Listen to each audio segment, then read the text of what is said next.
Magandang gabi mga tagapanood. Andito tayo ngayon sa isang episode ng Agresibo!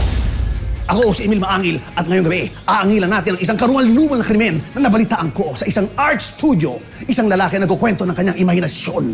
Panoorin natin. Nag-i-imagine ako ng isang babae. Aha! Huli-huli ka, tanda!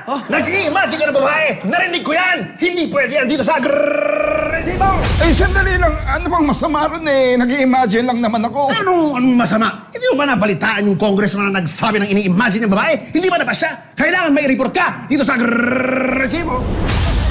Sir, teka lang. Ano? Wala siyang kasalanan. Kailangan niya ng imagination sa trabaho niya. Oo nga naman, sir. Anong kailangan ng imagination sa trabaho? Anong klaseng trabaho pinagsasabi mo? Ha? Mali ang ginagawa mo! Manyakis! Eh, kailangan ko pong mag-imagine para ako'y makapag-drawing. Ano?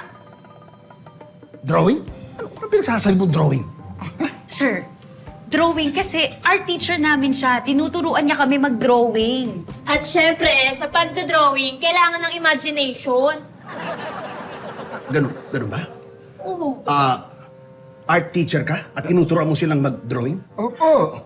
At kapag nagdo-drawing, kailangan ng imahinasyon. Opo. At tinuturuan niya kayo na mag-imagine? Yes, sir. Siguro naman hindi ako pwedeng kasuhan dahil lang doon. Ano hindi? Lalo kang kakasuhan! Hindi ka lang nag-i-imagine! Tinuturuan mo pa sila mag-imagine! Labag sa code of ethics yan! Napakasama mo! Kailangan talaga makulong ka! Ako ang mismo magpapakulong sa'yo! At i-imagine ko! Bakit? Ano mo bang gulo to? Ay, siya yung naggugulo. Ginugulo yung lesson namin. Eh, sir, kayo naman pala yung gugulo eh. Sir, bawal o outsider dito sa studio. Sumama ko kayo sa kalbukas na Ano? Hindi mo ba ako nakikilala?